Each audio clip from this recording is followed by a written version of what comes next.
नमस्कार दोस्तों, कैसे हैं आप सब लोग।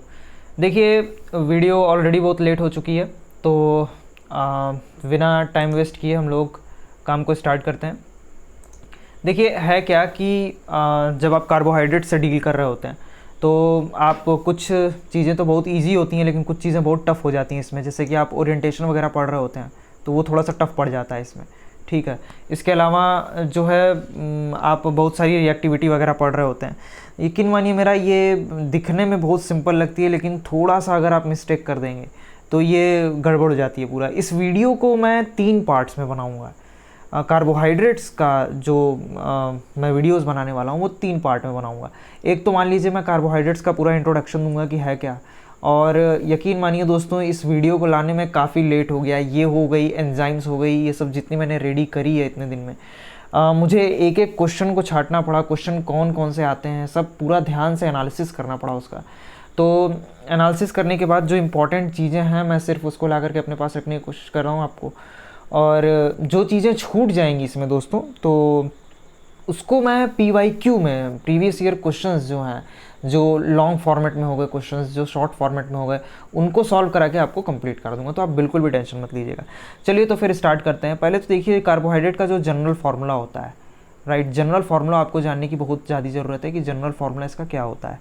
तो जनरल फार्मूला इसका अगर आप इसका पहले रेशियो निकालिए C/H/O का, तो आपको जो रेशियो मिलता है वो मिलता है 1:2:1 का, राइट। ये आपको रेशियो मिलता है। इसीलिए जब आप इसको लिख रहे होते हैं तो आप इसको लिख रहे होते हैं CH2O, ठीक है। यानी इसको हम लोग बोलते हैं क्या, हाइड्रेट्स ऑफ कार्बन, राइट। इसको हम लोग क्या बोलते हैं, हाइड्रेट्स ऑफ कार्बन। तो अब है क्या कि जो जनरल फार्मूला होता है इसका, वो होता है CnH2n और ON, ठीक है। ये होता है इसका जनरल फार्मूला।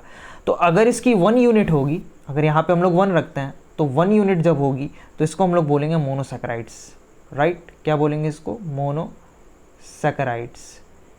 और दोस्तों, आप लोग वीडियो को लाइक नहीं कर रहे हैं, वीडियो को शेयर नहीं कर रहे हैं, मुझे कॉन्फिडेंस कहाँ से आएगा दोस्तों। मैं फ्री में कंप्लीट लेक्चर देने की कोशिश कर रहा हूँ आप लोगों को, इसी सब का फीस देंगे कोचिंग इंस्टीट्यूट में। तो दोस्तों, थोड़ी सी मुझे हेल्प करिए, सपोर्ट की ज़रूरत है आप लोगों की, ठीक है दोस्तों।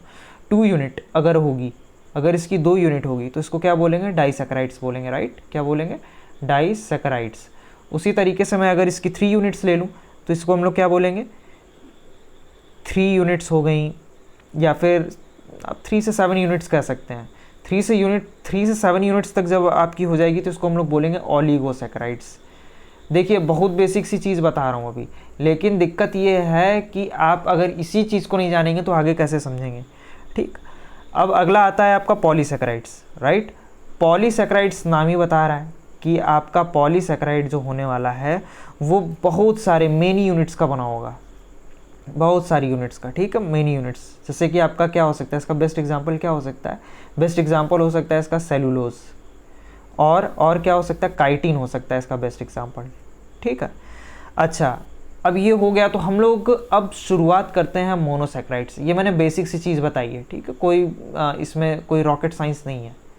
अच्छा, तो हम लोग बात करते हैं मोनोसैकेराइड की, ठीक है। यहाँ पे स्पेलिंग थोड़ी सी मिस्टेक हो गई है दोस्तों, इसको बहुत सीरियस मत लीजिएगा। मैं यहाँ पे इसको फिर से लिख देता हूँ, मोनोसैकेराइड्स। गौर किया था मैंने स्लाइड बनाते वक्त, लेकिन मैंने चेंज नहीं किया उसको, तो मैं यहाँ पे इसको करेक्ट कर देता हूँ, ठीक है। ये इसका नाम है मोनोसैकेराइड्स।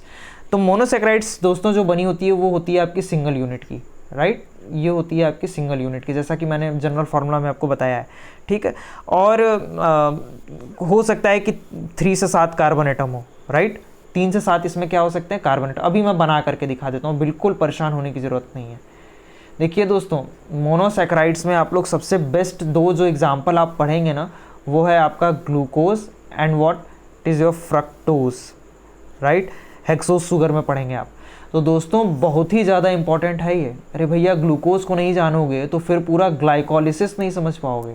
अब कहोगे ग्लाइकोलिसिस की क्या ज़रूरत है भैया, ग्लाइकोलिसिस में ग्लूकोज से ही तो स्टार्टिंग हो रही होती है, टूट करके वो पायरुवेट में चेंज होता है एंड में, फिर वो acetyl CoA, then electron transport change, then energy production ATP, glucose, इसके बाद एंजाइम के बाद मैं आपको वही पढ़ाने वाला हूँ, ग्लाइकोलिसिस, राइट।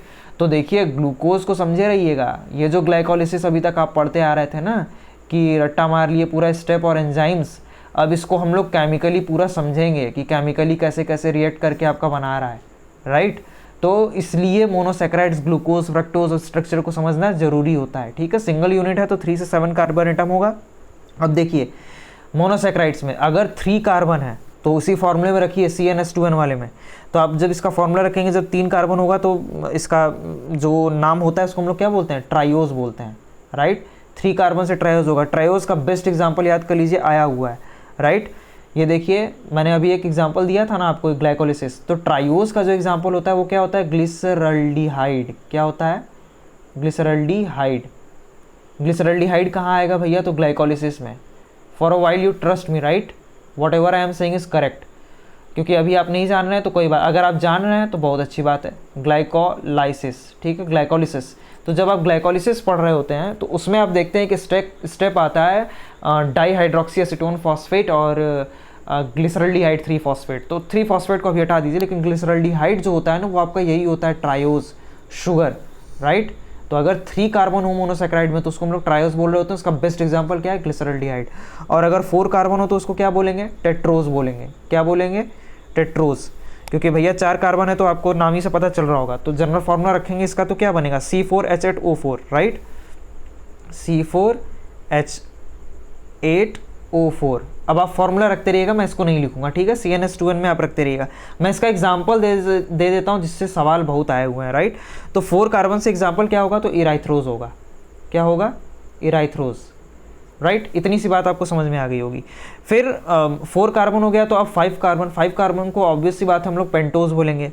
देखिए दोस्तों पेंटोज में जो है ना, जैसे आपका एग्जांपल हो गया, आपका क्या हो सकता है, ribose, deoxyribose, एराबिनोज, right, एराबिनोज best example है इसका। तो राइबोज के बारे में मैंने पूरा पढ़ाया हुआ है, राइट। अभी मैं आगे भी डिस्कस करूंगा, इसमें थोड़ा सा ही डिस्कस करूंगा, लेकिन आपको अगर वो वीडियो देखना है तो न्यूक्लिक एसिड वाला देख लीजिएगा, उसमें मैंने पेंटोज शुगर को बहुत अच्छे से समझाया हुआ है, राइट। तो उसको देखिएगा ज़रूर। तो वीडियो जो है आप देख सकते हैं मेरे चैनल पे, डाल करके क्राइसाइड बायोलॉजी सर्च मारिए, आपको मिल जाएगा, राइट। फिर उसके बाद है आपका अगर 6 कार्बन एटम है तो उसको हम लोग क्या बोलेंगे, हेक्सोजेस बोलेंगे, राइट, हेक्सोजेस। तो हेक्सोजेस का मैंने बेस्ट एग्जांपल आपको दिया, ग्लूकोज एंड फ्रक्टोज, राइट। इतनी सी बात आपको क्लियर हो गई होगी। एक सेकंड जरा मैं इसको मिटा लेता हूँ। तो जैसे आप हेक्सोजेस पढ़ रहे हैं, पेंटोजेस पढ़ रहे हैं, वैसे ही अब अगली बारी जो आती है वो है हेप्टोजेस की। हेप्टोज यानी कि मैं किसकी बात कर रहा हूँ, मैं बात कर रहा हूँ 7 कार्बन एटम की, राइट। तो इसका क्या बेस्ट एग्जांपल हो सकता है, इसका एकदम बेस्ट एग्जांपल है दोस्तों, मतलब शायद आप लोगों को पता होगा, सीडो हेप्टोलोज। ये क्या है ना, ऐसे सवाल आ जाते हैं दोस्तों, ऐसे सवाल आ जाते हैं, सीडो हेप्टोलोज, राइट। सवाल इस पे आ सकते हैं कि सीडो हेप्टोलोज में कितने कार्बन एटम्स होते हैं। तो 1 मार्क्स वाले क्वेश्चन में दोस्तों ये आ सकता है, कोई बड़ी बात नहीं है। अब हम लोग थोड़ा सा हेक्सोज शुगर को ना थोड़ा सा डिटेल में जान लेते हैं, राइट। हेक्सोज शुगर में हम लोग ग्लूकोज को जान लेते हैं, फ्रक्टोज को जान लेते हैं कि है क्या। थोड़ा सा ओरिएंटेशन हम लोग समझने की कोशिश करेंगे इसमें कि है क्या, ठीक है। देखिए अब है क्या कि हेक्सोज शुगर जो होते हैं आपके, एक सेकेंड जरा मैं इसको कलर चेंज कर लूँ। अच्छा, हेक्सोज शुगर जो आपके बने होते हैं, या तो उसमें एल्डिहाइड हो सकता है, एल्डिहाइड ग्रुप हो सकता है, या तो आपका जो है बहुत अच्छा ग्रुप होता है एक, उसको बोलते हैं keto group, right, keto group. ये 2 ग्रुप होते हैं। तो जो एल्डिहाइड होते हैं ना, एल्डिहाइड ग्रुप जिसमें प्रेजेंट होते हैं ना, उसको हम लोग क्या बोलते हैं, उस शुगर को हम लोग क्या बोलते हैं, that sugar is called aldose sugar, right. आपने सुना होगा जरूर, एल्डोज शुगर, राइट। और जो कीटो ग्रुप होते हैं, ऑब्वियस सी बात है, उसको हम लोग क्या बोलेंगे, कीटोज शुगर, राइट। देखिए अभी मैंने MSc बायोकेमिस्ट्री का पेपर देखा था जो हुआ था CUET PG का। यकीन मानिए इसी बेसिक से पूछा हुआ था और गलत हो गया है, बहुत सारा गलत हुआ है बच्चों का, बहुत सारा, मतलब बेसिक से पूछा हुआ था एकदम। यही सब पूछता है तो यही सब लगता है क्वेश्चन टफ आया, जबकि क्वेश्चन तो उसने तो बेसिक से उठा के पूछ दिया ना, ठीक है। तो अगर बहुत सारे OH ग्रुप जुड़े होते हैं दोस्तों, राइट, बहुत सारे OH, अभी मैं ग्लूकोज का स्ट्रक्चर बनाऊंगा तो आप देखेंगे कि मैं उसमें जो है जोड़ रहा हूँ HOH। तो ये जो मल्टीपल OH आते हैं ना, उसी को हम लोग बोलते हैं क्या, पॉलीहाइड्रोक्सी, राइट। इसको हम लोग क्या बोलते हैं, पॉलीहाइड्रोक्सी ग्रुप होते हैं। यानी कि इसमें मेनी क्या होते हैं, बहुत सारे क्या होते हैं, OH ग्रुप होते हैं, या OH अल्कोहलिक ग्रुप, राइट। तो अब हम लोग डिस्कशन करेंगे ग्लूकोज के स्ट्रक्चर की, राइट। किसकी स्ट्रक्चर की, ग्लूकोज के स्ट्रक्चर की। अच्छा, तो हेक्सोसिस मैंने बता दिया, हेक्सोसिस में आपके ये जो है ग्लूकोज होते हैं और फ्रक्टोज होते हैं। तो ओपन चेन फॉर्म में जब होते हैं ना, ओपन चेन फॉर्म में, राइट, ओपन चेन फॉर्म में होते हैं आपके एल्डोसिस, राइट। और जो आपके ओपन चेन होते हैं ना, वो कन्वर्ट हो सकते हैं रिंग फॉर्म में भी, ठीक है, रिंग फॉर्म। कौन से, मैं किसकी बात कर रहा हूँ, एल्डोसिस, ठीक है। तो एल्डोसिस जो होते हैं आपके, इसको मैं फिर से लिख देता हूँ ताकि आप लोगों को कन्फ्यूज़न ना हो, अच्छे से बना करके। ओपन चेन में भी हो सकते हैं और ये आपके रिंग फॉर्म में भी होते हैं, रिंग फॉर्म में भी होते हैं, और ये इंटर कन्वर्टेबल होते हैं। इस तरीके से इक्विलिब्रियम का साइन बना दिया मैंने, ये इंटर कन्वर्टेबल भी होते हैं, राइट। तो एल्डिहाइड ग्रुप जो होता है ना, वो टर्मिनल पे अटैच होता है। अच्छा, मैं अब स्ट्रक्चर बना के दिखा रहा हूँ। ग्लूकोज में मैंने कितना बोला था, 6 कार्बन, ठीक है। लॉजिकली समझिए कि 6 होता है, ठीक है। 1, फिर मैंने 2, 3, 4, 5 और 6। तो एल्डिहाइड ग्रुप पहले लगाते हैं, राइट। तो एल्डिहाइड ग्रुप आप टर्मिनल पोजिशन पे लगाओगे, राइट। फिर उसके बाद आप यहाँ पे OH देन H। अच्छा, ये नंबरिंग कर दूँ मैं, 1, 2, 3, 4, 5 एंड 6। तो जो तीसरे नंबर पे जो होता है ना आपका, यहाँ पे ओरिएंटेशन चेंज हो जाता है, यहाँ पे H हो जाएगा, देन यहाँ पे आपका फिर से रेगुलर जैसा H OH, राइट। फिर उसके बाद H OH, फिर उसके बाद H and then OH, right. तो ये आपका क्लियर हुआ। ये जो आपका होता है, इसको हम लोग क्या बोलते हैं, ग्लूकोज बोलते हैं, राइट। तो जो आपका ग्लूकोज होता है, इसमें एल्डिहाइड ग्रुप प्रेजेंट होता है टर्मिनल पे, ठीक है। तो जो इसमें आपका रिंग बन रहा होता है ना, जो आपका ये रिंग बन रहा होता है, रिंग शेप स्ट्रक्चर C और 5 के बीच में बन रहा होता है, बीच में एक ऑक्सीजन आ जाता है, राइट। जब ये बॉन्ड टूटता है तो, ठीक है, ओरिएंटेशन की वजह से, तो जब टूटता है तो एक रिंग स्ट्रक्चर बनाता है। इसी रिंग स्ट्रक्चर को हम लोग ऐसे रिप्रेजेंट करते हैं, राइट, इस तरीके से। ये बीच में एक O है, ये एक्चुअली में ऐसे जाता है। अब इसकी मैं पूरा समझाना नहीं चाहता हूँ मैकेनिज्म, आप बस इतना जानिए कि इसमें टूट करके बन जाता है। वैसे मैं केमिस्ट्री वाले पोर्शन में आपको समझाऊंगा कैसे कोई चीज़ कैसे टूट करके बनती है, राइट। तो आप इसमें बस इतना ही समझिए कि टूट करके रिंग स्ट्रक्चर बनाता है। अब यहाँ पर आप नंबरिंग कैसे करेंगे, तो आप यहाँ पे जो है 1, 2, 3, 4, 5 नंबरिंग ध्यान से देखिएगा। और 6 कार्बन जो होता है ना, वो ये यहाँ पे होता है, राइट। तो आप इस तरीके से H OH H OH, और तीसरे पोजीशन पे चेंज हो जाती है तो OH H, then again H OH, then again आप यहाँ पे रिप्रेजेंट कर सकते हैं, राइट। तो ये आपका स्ट्रक्चर किसका हो गया, तो ये आपका स्ट्रक्चर हो गया ग्लूकोज का। याद रखिएगा, कार्बन नंबर 1 और कार्बन नंबर 5 के बीच में बॉन्ड बनता है, राइट। ये जो O वाला मैंने बनाया है, और मैंने बॉन्ड टूटना और बनना, हाइड्रोलिसिस पूरी सिखाई हुई है वीडियो नंबर 1 में, जनरल मैक्रोमोलिक्यूल्स, राइट। उसको खोल करके देखिएगा जरूर, ठीक है, बात समझ रहे हैं आप। तो हेक्सोज शुगर है एल्डोज, अब उसमें आपको समझ में आया एल्डोज। अब एल्डोज का बेस्ट एग्जांपल क्या है आपका, हेक्सोज शुगर मैंने आपको बता दिया, ग्लूकोज। अच्छा, अब हम लोग बात कर लेते हैं फ्रक्टोज की। फ्रक्टोज में क्या होता है, फ्रक्टोज में कीटो ग्रुप होता है, राइट। बात को समझ रहे हैं, फ्रक्टोज में क्या होता है, फ्रक्टोज में होता है आपका, फ्रक्टोज में होता है आपका कीटो ग्रुप। क्या होता है, कीटो ग्रुप होता है। अच्छा, अब देखिए कीटो ग्रुप क्या है। जैसे मान लीजिए फ्रक्टोज में थोड़ा सा चेंज होता है, उसमें क्या था, उसमें एकदम टर्मिनल पहले वाले पे ही लगा हुआ था, ठीक है, पहले वाले पे ही लगा हुआ था, पहले ही वाले कार्बन पे CHO ग्रुप लगा हुआ था।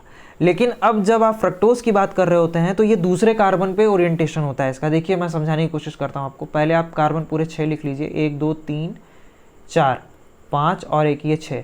तो जब आप इसको लिख रहे होते हैं ना, तो OH इधर रहेगा, देन H इधर रहेगा, फिर H इधर रहेगा, हर बार की तरह। बस यहाँ पे आप क्या करेंगे, डबल बॉन्ड O लगा देंगे। फिर आपका यहाँ पे ओरिएंटेशन चेंज रहेगा, देन फिर यहाँ पे आपका H रहेगा और OH रहेगा, फिर H रहेगा और क्या रहेगा, OH रहेगा, फिर यहाँ पे H रहेगा, OH रहेगा। बॉन्ड देखिए सेटिस्फाइड है इसका, 1 2 3, नो इट्स नॉट सेटिस्फाइड। अब हो गया ये, ठीक है, कंप्लीट हो गया। तो इसमें जो बन रहा होता है, ध्यान से सुनिएगा, कार्बन नंबर 1 2 3 4 5 6, राइट। तो कार्बन नंबर 2 और कार्बन नंबर 5 जो है टूट करके क्या बनाते हैं दोस्तों, इसके बीच में O ऑक्सीजन ग्रुप लगता है, राइट। तो जब आपका ये स्ट्रक्चर बन रहा होता है ना, तो इसको हम लोग रिप्रेजेंट करते हैं इस तरीके से। याद रखिएगा, ये पेंटोज नहीं है। स्ट्रक्चर देख करके कंफ्यूज हो जाते हैं लोग फ्रक्टोज का कि ये पेंटोज है क्या, नहीं, ये पेंटोजेज नहीं है। छठा कार्बन जो होता है ना, अभी बताता हूँ मैं आपको, ये आपका पहला पोजीशन, दूसरा पोजीशन, तीसरा, चौथा, ये दोस्तों जो आपका होगा ना, ये जो होगा आपका, माफ़ कीजिएगा, ये जो है ना 1 कार्बन नंबर, फिर यहाँ पे कार्बन नंबर 2 होता है, राइट, देन यहाँ पे 3 होता है, देन यहाँ पे 4 होता है। एक सेकंड में मिटा देता हूँ, अदरवाइज़ बहुत वैसे हो जाएगा, वो आप लोग समझ नहीं पाएंगे। मैं फ्रक्टोज के स्ट्रक्चर की बात कर रहा हूँ। कार्बन नंबर 2 और कार्बन नंबर 5 के बीच में बॉन्ड टूटता है, ब्रेक होता है, हाइड्रोलिसिस होती है, पानी निकलता है। मैंने मैकेनिज्म पहले वाली वीडियो में समझाया, जरूर देख लीजिएगा कैसे होता है। कार्बन नंबर 2 और कार्बन नंबर 5 के बीच में हाइड्रोलिसिस, ऐसे पानी निकलता है, तो उसके बीच में क्या होता है कि ऐसे ओ बॉन्ड बन जाता है, राइट। तो अब जो ये बॉन्ड बनता है ना, इसको हम लोग ऐसे रिप्रेजेंट करते हैं, राइट, इस तरीके से रिप्रेजेंट करते हैं। तो ये पहला कार्बन जो होता है ना, पहला कार्बन यहाँ पे होता है, फिर यहाँ पे क्या है आपका दूसरा कार्बन, राइट, यहाँ पे दूसरा कार्बन, और यहाँ पर क्या होगा आपका तीसरा कार्बन, राइट। एक सेकंड, यहाँ पे क्या होगा आपका तीसरा कार्बन, और यहाँ पे क्या होगा चौथा कार्बन, यहाँ पे क्या होगा दोस्तों पांचवा कार्बन, और यहाँ पे क्या होगा छठा कार्बन। तो 6 कार्बन कंपाउंड है ये मत समझ लीजिएगा कि ये कोई पेंटोज का स्ट्रक्चर बना दिए, पेंटोज शुगर। बॉन्ड इस तरीके से टूटता है क्योंकि ये कीटो ग्रुप है, राइट। तो अब जो कीटो ग्रुप के बीच में जो फाइट होती है ना, कीटो और एल्डोज की जो हम लोग बात करते हैं, कीटो और एल्डोज, यानी कि हम लोग ग्लूकोज की बात कर रहे हैं, राइट, और हम लोग फ्रक्टोज की बात कर रहे हैं। तो इसके बीच में जो होता है ना दोस्तों, उसको हम लोग बोलते हैं रिड्यूसिंग शुगर। रिड्यूसिंग शुगर का एक कॉन्सेप्ट आ जाता है इधर। तो रिड्यूसिंग शुगर में क्या होता है ना कि एक्चुअली रिड्यूसिंग शुगर वो होते हैं जो कुप्रस को किस में बदल देते हैं, कुप्रिक में। बस बेसिक कॉन्सेप्ट यही बनाए रखिए। वैसे मैं टेस्टिंग अभी पढ़ाऊंगा आपको अगले वीडियो में, तो उसमें मैं रिड्यूसिंग और नॉन रिड्यूसिंग समझाऊंगा, राइट। तो ग्लूकोज और फ्रक्टोज क्या होते हैं कि वो कन्वर्ट कर देते हैं कुप्रस और कुप्रिक को, राइट। बात समझ में आई। तो इसको हम लोग क्या बोलते हैं, जो पहली वाली रिंग बनी हुई थी, जो हम लोगों ने पहली वाली रिंग बनाई थी, उसको हम लोग क्या बोलते हैं, पायरेनोज रिंग बोलते हैं। क्या बोलते हैं, पायरेनोज रिंग बोलते हैं। और जो मैंने अभी ये वाली स्ट्रक्चर बनाई है, उसको हम लोग क्या बोलते हैं, फ्यूरानोज रिंग, राइट। बात समझ में आई आप लोगों को। तो ग्लूकोज को ही हम लोग मेन ब्लड शुगर कहते हैं, ऐसे पूछ सकता है, which is the main blood sugar. तो आप कंफ्यूज मत होइएगा, ब्लड शुगर हम लोग किसको बोलते हैं, तो किसको बोलते हैं, ग्लूकोज को बोलते हैं, राइट। ग्लूकोज को ब्लड शुगर क्यों बोलते हैं, देखिए दोस्तों, ग्लूकोज ट्रांसपोर्टेशन का भी काम करता है। ग्लूकोज ट्रांसपोर्ट होता है, एक पोलर मॉलिक्यूल, हाईली चार्ज, इतने ज़्यादा OH- ग्रुप है। पोलर माने हाईली चार्ज्ड ग्रुप, राइट। ये आराम से प्लाज्मा मेम्ब्रेन में पास भी नहीं हो सकता है, राइट। प्लाज्मा मेम्ब्रेन वैसे मैं समझाऊंगा तो वहाँ पे ग्लूकोज का कॉन्सेप्ट आएगा कि कैसे नहीं। तो यहाँ पे कुछ ट्रांसपोर्टर्स होते हैं, राइट। उन ट्रांसपोर्टर्स को हम लोग क्या बोलते हैं, ग्लट बोलते हैं। इंटेस्टाइन में होते हैं। अभी इसमें आया हुआ था, CSIR नेट में पूछा हुआ था कि इंटेस्टाइनल सेल जो होते हैं, राइट। देख लीजिए CSIR नेट में जो है थोड़ा जैम के लेवल का उठा करके पूछ दे रहा है, CVT लेवल का कुछ क्वेश्चन उठा के पूछ दे रहा है। तो इंटेस्टाइन में जो था, तो उसमें जो है जो आपका ग्लूकोज होता है, राइट, उसमें जो ग्लूकोज होता है, ग्लट यानी ग्लूकोज ट्रांसपोर्टर जो होता है वो किस टाइप का होता है, 2 होता है, 3 होता है, 4 होता है। वैसे मैं ग्लट आपको थोड़ा सा कॉन्सेप्ट दूंगा, ठीक है। अभी तक आपने क्या पढ़ा, मोनोसेक्राइड पढ़ा। मोनोसेक्राइड के अंदर आपने क्या पढ़ा, हेक्सोज शुगर पढ़ा। हेक्सोज शुगर में यानी हम लोग किसकी बात कर रहे हैं, ग्लूकोज और फ्रक्टोज की बात कर रहे हैं, राइट। इसके बाद हम लोग थोड़ा सा डिस्कशन कर लेते हैं। वैसे मैं इसका थोड़ा सा बस इंट्रो दूंगा क्योंकि ये मैं आपको बता चुका हूँ, राइट। हम लोग जो पढ़े हैं याद होगा आप लोगों को, उसको हम लोग क्या बोलते हैं, pentose sugar, right. Pentose sugar के बारे में बात कर लेते हैं थोड़ी सी। Pentose sugar, right, pentose sugar. तो पेंटोज शुगर में आप लोगों को याद आ रहा होगा, इस तरीके से मैं कुछ बनाया था, राइट। यहाँ पे मैंने कहा था कि यहाँ पे H रहता है, OH रहता है, H रहता है, OH रहता है, राइट। तो जब इस तरीके से आपका दोनों तरफ OH लगा रहता है तो इसको हम लोग कौन सा शुगर बोलते हैं, याद करिए, राइबोज शुगर। लेकिन अगर मैं किसी तरीके से पंक्चर करके इसको ऑक्सीजन को निकाल दूं तो यानी ये क्या हो गया, डीऑक्सी, ऑक्सीजन का निकलना, डीऑक्सी राइबोज शुगर, राइट।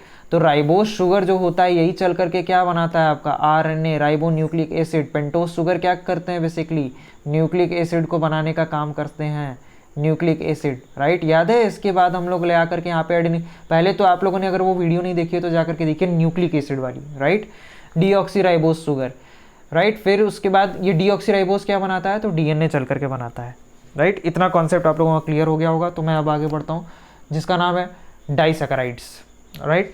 अब हम लोग डाइसैकेराइड्स में क्या बात करेंगे कि इसमें जो होते हैं आपके 2 मोनोसैकेराइड ज्वाइन होते हैं, दो मोनोसैकेराइड्स यहाँ पे क्या होते हैं, तो ज्वाइंट होते हैं, राइट। ये कॉन्सेप्ट आप लोगों का क्लियर होगा।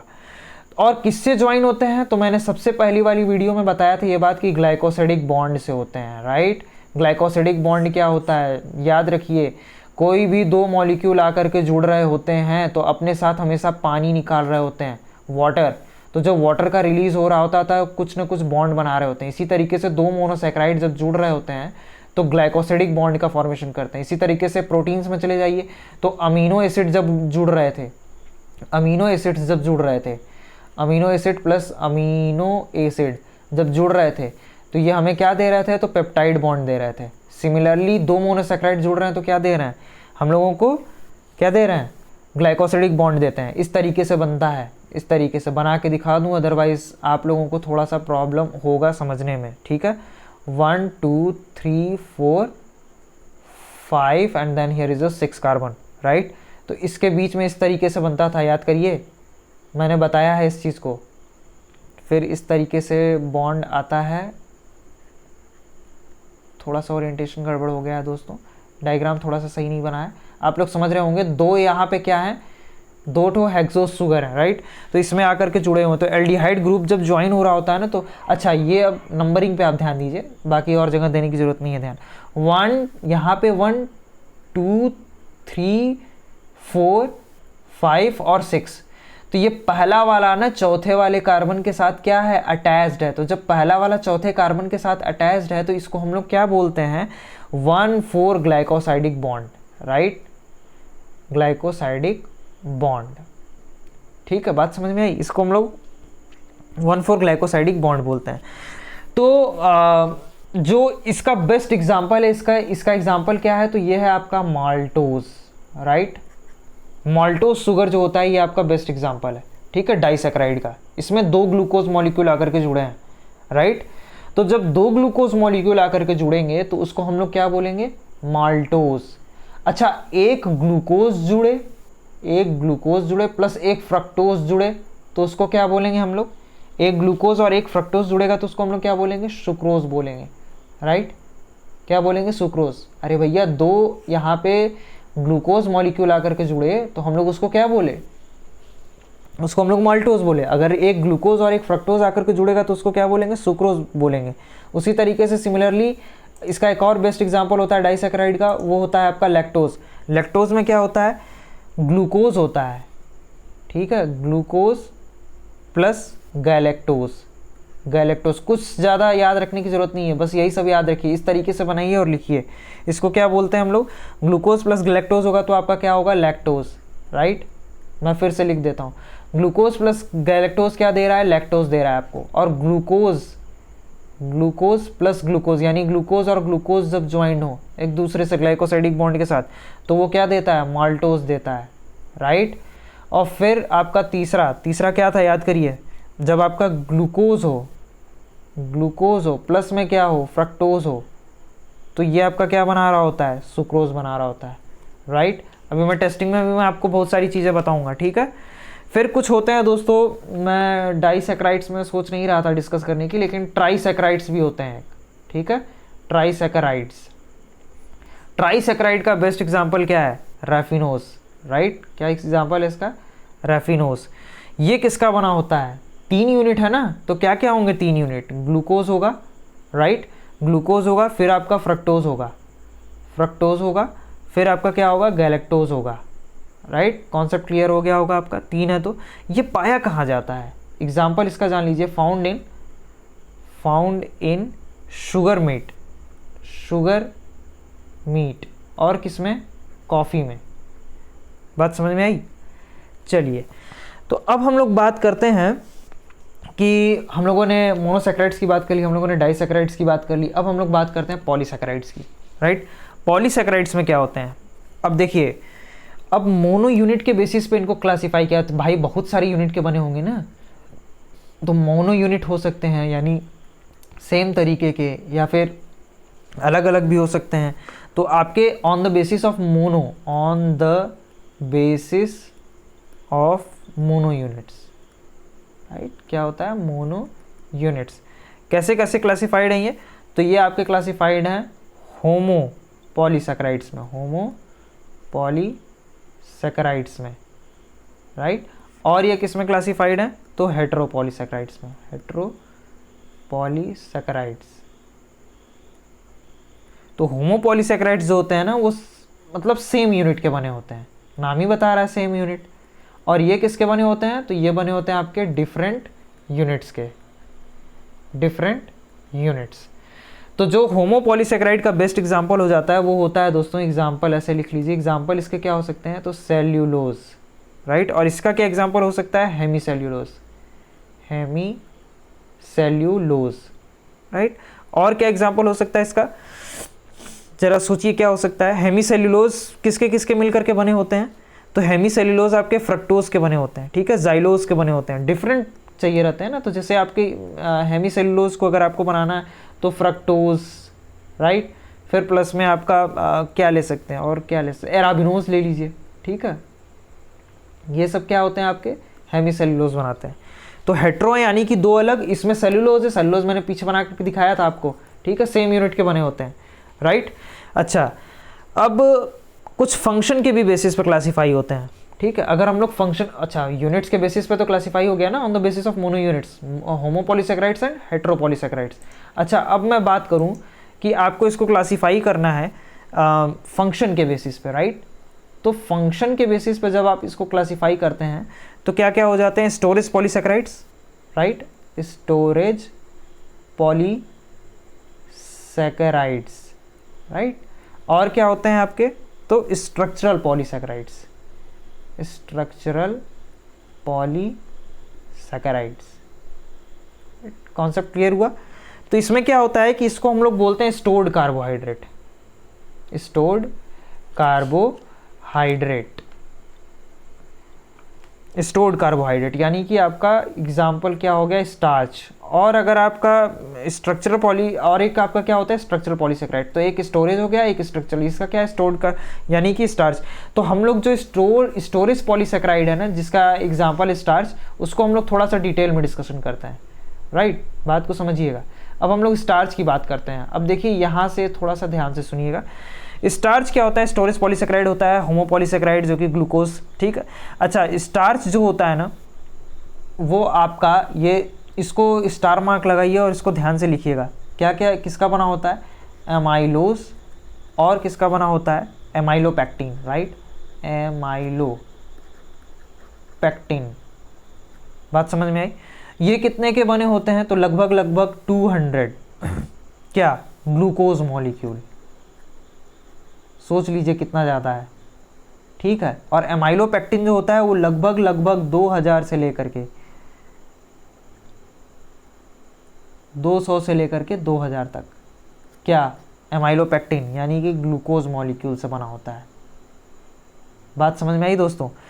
तो ये आपका जो होता है ना, इसमें 1,4 ग्लाइकोसाइडिक बॉन्ड भी हो सकता है, 1,4 ग्लाइकोसाइडिक बॉन्ड भी हो सकता है, और इसमें तो मान लीजिए 1,4 ग्लाइकोसाइडिक भी होगा, प्लस में 1,6 ग्लाइकोसाइडिक बॉन्ड भी होगा, राइट। बात समझ में आई आप लोगों को। तो एमाइलोज और एमाइलोपेक्टिन का रेशियो कितना होता है जिसमें ये बने होते हैं, amylose is to amylopectin, right, amylopectin जो बने होते हैं आपके, तो ये आपके कितने हो सकते हैं, 1:3 फॉर्मेट में होते हैं, राइट। तो इसमें अब देखते हैं कि ब्लू ब्लैक कलरेशन होता है स्टार्च का, समझ रहे हैं, ब्लू ब्लैक कलरेशन होता है क्योंकि आयोडीन जो होती है ना वो जा करके उनके रिंग स्ट्रक्चर में फंस जाती है, राइट। तो एमाइलोज जो होता है ना, एमाइलोज, ठीक है, यही इसका कंटेंट ज़्यादा होता है, इसीलिए इसकी वजह से स्टार्च क्या होता है, ब्लू ब्लैक कलरेशन देता है। तो प्लांट क्या करते हैं कि सिंथेसाइज तो करते हैं ग्लूकोज को, हाईली रिएक्टिव होते हैं, समझ रहे हैं आप।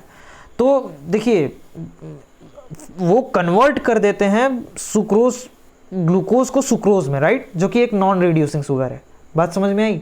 तो नॉन रिड्यूसिंग शुगर जो होते हैं वो नॉन रिएक्टिव होते हैं। बात नहीं समझ पा रहे हैं, सुनिए, मैंने थोड़ा गलत अप्रोच ही ले लिया समझाने का, सही मैं समझाता हूँ आपको।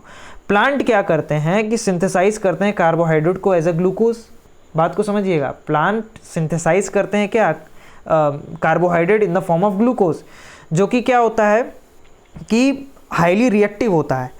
तो ये क्या कन्वर्ट कर देता है ना, प्लांट कार्बोहाइड्रेट ग्लूकोज को सुक्रोज में, जो कि क्या होता है non reducing sugar. Non reducing sugar मतलब ज़्यादा रिएक्टिव नहीं होंगे। और याद रखिएगा, ज़्यादा रिएक्टिविटी मतलब लो स्टेबिलिटी, लो स्टेबिलिटी माने ज़्यादा रिएक्टिविटी। बात समझ में आई?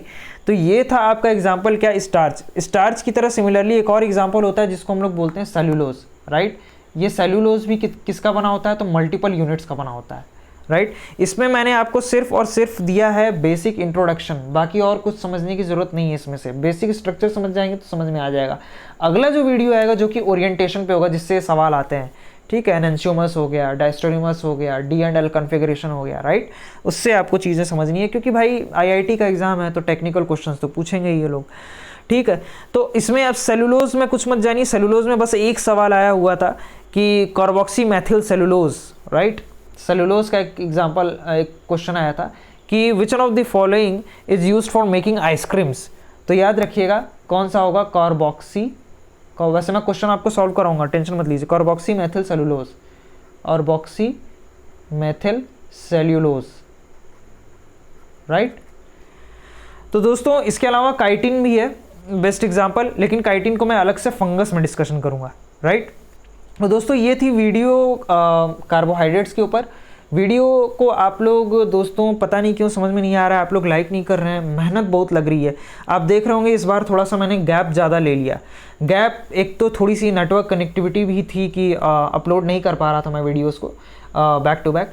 दूसरी रीज़न ये भी है दोस्तों कि मुझे बहुत टाइम लग गया क्वेश्चन को शॉर्ट आउट करने में, और बेसिक इंट्रोडक्शन में आपको उतना ही क्या दूं जितने की ज़रूरत है। कई लोग क्या कर रहे हैं ना कि थंबनेल तो डाल रहे हैं कि ये चीज़ें हैं, लेकिन वो है नहीं। मैं सिर्फ और सिर्फ कंटेंट प्रोवाइड करना चाहता हूँ आप लोगों को। तो थोड़ी सी दोस्तों मेहनत की थोड़ी सी इज्जत कर लीजिए, और उसको आप लोग लाइक कर दीजिए, वीडियो को शेयर कर दीजिए, और चैनल को सब्सक्राइब कर दीजिए। अब बहुत बहुत बड़ा एहसान होगा आप लोगों का, ठीक है दोस्तों, क्योंकि बहुत एफर्ट लग रहा है इसके लिए। और मैं अब बैक टू बैक वीडियोस डालने की कोशिश कर रहा हूं, क्योंकि दोस्तों क्वेश्चन को आइडेंटिफाई करना है, फिर कौन कौन से क्वेश्चन आए हैं, एनालिसिस कितना, और अगला प्रेडिक्शन कि आएगा कौन सा, समझ रहे हैं दोस्तों, उस हिसाब से वीडियो को तैयार करनी है। तो दोस्तों अगर वीडियो अच्छी लगी हो तो वीडियो को लाइक कर दीजिए, चैनल को सब्सक्राइब कर दीजिए, और वीडियो के एंड तक बने रहने के लिए आप सभी लोगों का बहुत बहुत धन्यवाद।